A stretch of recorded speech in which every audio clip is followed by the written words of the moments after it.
आप देख रहे हैं दैनिक सदाशय का digital news channel DS news. हमारे साथ हैं चंदन चौहान, जो बिजनौर से लोकसभा के सदस्य हैं और बहुत अपने आप में युवा जुझारू नेता। आज मौका है ठाकुर जगन सिंह जी के यहाँ गृह प्रवेश का और हमारे हाथ ये आज लग गए, बहुत व्यस्त रहते हैं। आज हमने उनसे पूछा कि कुछ चीजें ऐसे बताइए जो लोकसभा के अभी हाल के सत्र में उन्होंने उठाई हैं। चंदन चौहान जी, आपका स्वागत है डीएस न्यूज में। क्या आज आप आए हैं, सत्र अभी समाप्त हुआ है, बहुत चर्चित सत्र रहा है ये, किस तरह के मुद्दे आपने उठाए इसमें? मैं धन्यवाद करता हूं सबसे पहले डीएस न्यूज का कि उन्होंने अपनी बात रखने का मौका दिया। ये सच्चाई है कि ये बजट सत्र ऐतिहासिक सत्र रहने का काम हुआ, जहां 31 जनवरी से लेके 4 अप्रैल तक ये चला। इसमें सभी पार्टी के सांसदों को अपने क्षेत्र की बात रखने का मौका मिला और वहीं बजट में जो प्रावधान हुए उसमें चाहे अलग से डिबेट सिंचाई को लेके हुई हो, स्वास्थ्य को लेके हुई हो, विभिन्न अपने बिल्स आए हों या लोक महत्व के मुद्दे उठाए गए।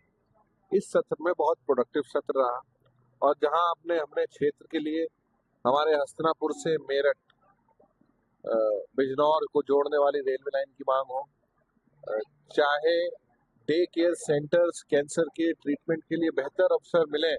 हमने माननीय स्वास्थ्य मंत्री जी से मिलके, जेपी नड्डा जी से मिलके मांग रखी गई थी कि बिजनौर और मुजफ्फरनगर में डे केयर सेंटर खुले कैंसर के, जिससे जो यहाँ के नागरिकों को दूर तक जाने में दिक्कत होती है वहीं उन्हें सुलभ उपचार यही मिलने का काम हो। उसके लिए आदरणीय स्वास्थ्य मंत्री जी ने बहुत सकारात्मक रोल अदा करने का काम किया। वहीं टोल्स पे हो रही जो समस्याएं आम जीवन में व्यक्तियों की, सबकी आम जन की आती है, उस विषय को रखने का काम इस सत्र में किया। तो एक बहुत प्रोडक्टिव और क्षेत्र में जो हम जहाँ बैठे हैं, ये पुरकई विधानसभा का क्षेत्र है। यहाँ तटबंध की मांग है हमारी पुरानी क्षेत्र में, जो बाढ़ से सोनाई नदी की बाढ़ आती है उसको लेके हम और अनिल कुमार जी सीआर पाटिल जी से मिले और उन्होंने बहुत सकारात्मक वे में, क्योंकि आदरणीय मुख्यमंत्री ने 37 करोड़ रुपए आदरणीय मंत्री जी के प्रयास से और सब जनप्रतिनिधियों के प्रयास से वो पूरा हो पाया। और अब जब सीआर पाटिल जी से मिले हैं तो उन्होंने पूरा आश्वासन दिया है कि उस प्रोजेक्ट को पूरा करने की चाहे जितनी भी धनराशि की आवश्यकता पड़े, केंद्र की पूरी मदद उस तटबंध को बनाने के लिए होगी। टोल की आपने बात की, बहुत सब लोगों की समस्या वो रही है। टोल को लेके सबसे बड़ी एक जो समस्या है वो ये है कि रोहाना का जो टोल है वो उत्तर प्रदेश सरकार हैंडल करती है और बाकी टोल जो एनएचआरआई करती है उसको। तो रोहाना के टोल पे सबसे बड़ी समस्या ये है कि वहाँ के नियम तमाम तरह के अलग हैं और टोल भी अधिक है, उसको लेके कुछ करने का है? देखिए, स्टेट हाईवे का टोल है, जहां तक मेरी जानकारी है, एनएच का हो चाहे स्टेट का हो, सरकार की प्राथमिकता है। जैसा कि मैंने सदन में कहा था कि ये सरकार चाहती है कि बेहतर सड़कें बने, यात्रा का अनुभव अच्छा हो यात्रियों का, पर कहीं ना कहीं जो टोल की व्यवस्था आज लेने की है वो कहीं ना कहीं अभिशाप के रूप में बदलती जा रही है। जो जो परिवार के लोग, जो जिसमें महिलाएं होती है, मुझे कहने में कोई गुरेज नहीं है, या बच्चे बैठे होते हैं, वहाँ परिवार का मुखिया कोशिश करता है कि बिना अपमान सहे, बिना कोई झगड़ा करे टोल पे निकल जाए, पर उनके साथ दुर्व्यवहार करने की घटनाएं लगातार बढ़ रही है।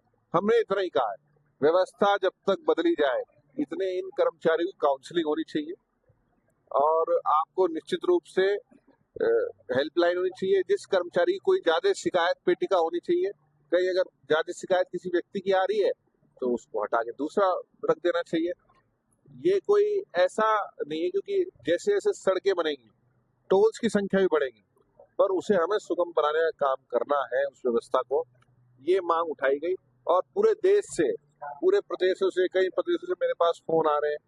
उन्होंने बताया कि क्या क्या चिंताएं और क्या क्या घटनाएं किस प्रकार से डेली होती है। तो ये एक महत्वपूर्ण मुद्दा था, मुझे लगा कि सरकार का ध्यान आकर्षित करना चाहिए, तो इस लोक महत्व के मुद्दे को हमने वहाँ उठाने का काम। बिजनौर लोकसभा क्षेत्र से जुड़ा हुआ है पुरकाजी विधानसभा क्षेत्र और इसका एक बड़ा हिस्सा नगर पालिका में शामिल हुआ है पिछले दिनों।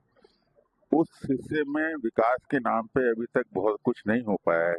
किस तरह से उसको उठाएंगे, किस तरह से आगे बढ़ाएंगे? बहुत अच्छा सवाल है। आज शाम को 5:30 बजे हमने एक जनता का अपना अपना अंकित विहार और ये जो पुरकई विधानसभा का क्षेत्र है, वहाँ सामूहिक बैठक बुलाई है लोगों को।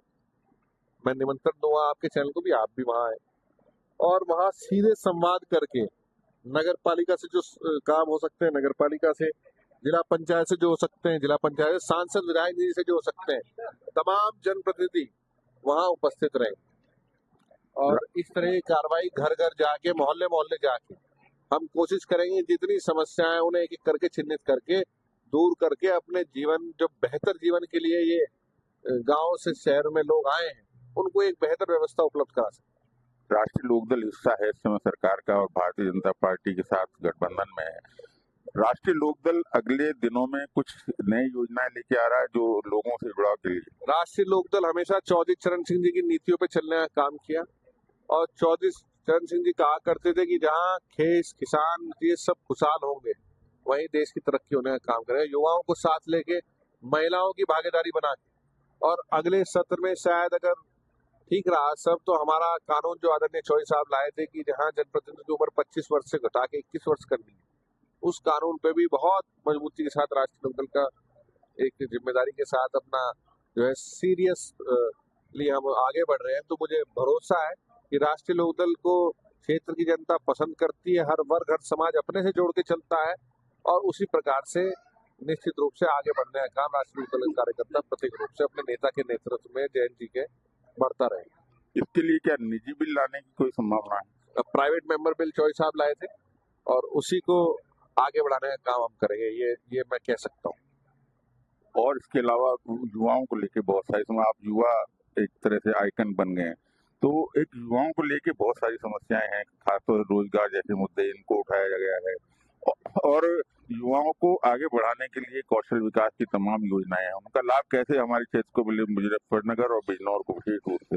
देखिए, आपको बताते हुए मुझे बहुत हर्ष है।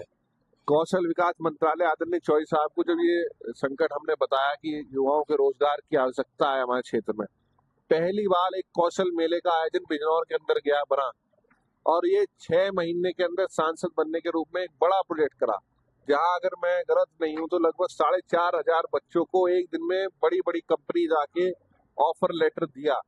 तो मैं आपको बताना चाहता हूं, चाहे नए रोजगार के अवसर लग रहे हो, नई कंपनीज लानी हो, अच्छा कानून व्यवस्था की हमें व्यवस्था करनी हो, जिससे कंपनीज बाहर की आए वो सेटअप करें और रोजगार के लिए जो बाहर जाना पड़ता है एक सुगम रोजगार का अवसर घर के पास क्षेत्र के लोगों को मिले, ये हमें व्यवस्था यहाँ करनी है। उसके लिए लगातार हम प्रयास कर। एक जो सबसे बड़ी समस्या बिजनौर क्षेत्र से जुड़े हुए वो इलाके हैं जो मुजफ्फरनगर जिले में पड़ते हैं, उनके लिए सबसे बड़ी समस्या ये रहती है कि बिजनौर और मुजफ्फरनगर के इन इलाकों की दूरी इतनी अधिक है और कमिश्नरी अलग हो जाती है, डिस्ट्रिक्ट अलग हो जाता है। उनकी समस्याओं के समाधान को लेकर तमाम तरह की परेशानी आती है, उनके लिए क्या कुछ करने का है? निश्चित रूप से परेशानी है, पर मैं एक जनप्रतिनिधि होने के नाते मैं प्रयास करता हूँ कि प्रत्येक जनपद में अवेलेबल रहूं समय समय पे, ज्यादा गैप ना हो। जैसे आज हम यहाँ हैं मुजफ्फरनगर की जन समस्या, 11 तारीख को हम सुनेंगे अपने बिजनौर जनपद में रहने का काम करेंगे और वहीं 11 के बाद 12 या 13 में हस्तिनापुर। तो लगातार कोई सप्ताह नहीं होता जिसमें प्रत्येक जनपद में ना घूमना हो।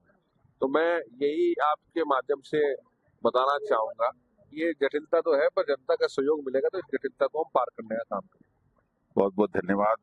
स्वर्गीय बाबू नारायण सिंह और संजय सिंह जी की परंपरा से जुड़े हुए चंदन चौहान आज जिस तरह से युवा आइकन के रूप में हमारे बीच में है, हमारी आशा है कि ये सफर लंबा चलेगा और इस क्षेत्र के विकास के लिए और हमारे जनपद के विकास के लिए, यहाँ के युवाओं की, यहाँ के किसानों की, यहाँ के लोगों की समस्याओं के समाधान के लिए एक नया रास्ता खुलेगा। बहुत बहुत धन्यवाद।